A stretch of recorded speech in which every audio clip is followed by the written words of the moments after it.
Dr. Gary Sykes, obstetrician, Sydney Evans Hospital. I remember when I was a young resident, I did epidurals. We did them on public patients. There were no obstetric registrars, even though it was a teaching hospital. And so, yes, I did some epidurals myself. But I'm pleased to say that times have changed. And now we have, at the Sydney Evans Hospital, fully qualified, extremely experienced anaesthetists who provide an epidural service. What that means is that for the women, they tend to work extremely well.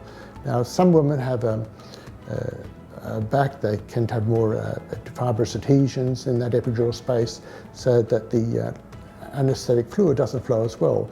So they'll have what we call a patchy block. So they will have an area of discomfort. Women can get upset about this because I thought that the epidural would be fully effective, but sadly, for this reason, it's not always. It's nothing to do with the anaesthetist, it's got to do with their anatomy. The anaesthetist sometimes will recite it in these cases, but even after reciting the epidural, they may not have a good result. It's just one of those things. But certainly for the majority of women, they have excellent pain relief. Girls tend to be more mobile than they used to in the past with epidurals. And patients tend to be very, very happy. Patients tell me they're worried about the risk of epidural. Personally, and I've had many thousands and thousands of women, patients who've had epidurals. I've never had one yet that's had a severe complication. So I'm not worried. Yes, there are theoretical, and you hear of cases when there are serious complications, but in my experience, I have never had a woman yet who's had an ongoing problem related to an epidural block. So I'm quite happy. I don't think that should be a reason for not having an epidural. Now, some women don't need an epidural. That's fine. They have a very straightforward labour, and I have numerous patients that do. But if a woman comes into labour ward, birthing unit, as we call it now, and she's only in early labour and not coping, an epidural is a good way to go. Personally, if I was a woman, I would have an epidural. It's a bit like, I use the comparison, a bit like me going to the dentist, and the dentist offered me some local anaesthetic. I said, no, I don't want local, I'm tough. I don't see any reason for being tough. I tell patients, if you have an epidural block, you can lie there with your husband, you have a game of cards, watch some TV, read a book, whatever, and first stage labour just progresses, and you don't have any pain. To me, it's good, it's very good. But, certainly not every woman needs an epidural. I have many women who don't have epidurals. So it's an individual choice, individual preference. So some women are very fearful of the labour pain. That's fine. They can have an epidural at the outset.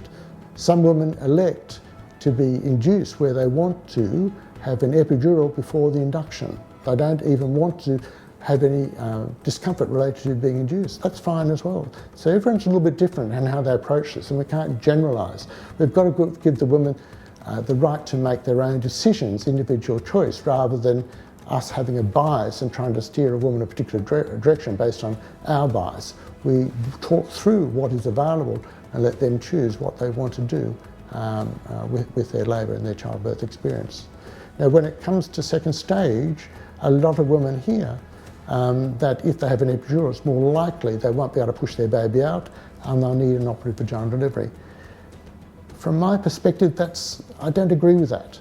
It's got to do with how that second stage is managed. If a woman has an epidural block on board, yes, it is harder for her to push. So I prefer the midwife to leave her in second stage, passive second stage, without any pressure. That could even go on for a couple of hours, just to allow the baby to descend through the pelvis. And so when the head's very, very low, then get her pushing.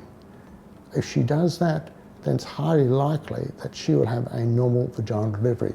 If she gets her pushing too soon, such as soon as she's diagnosed fully dilated and the head's still quite high, then no, that won't work. It's highly likely that women will find it very difficult to push the baby out and will need an operative vaginal delivery, which is an unnecessary operative vaginal delivery, which could have been avoided if we'd managed her second stage differently. So I'm very conscious of this with my patients.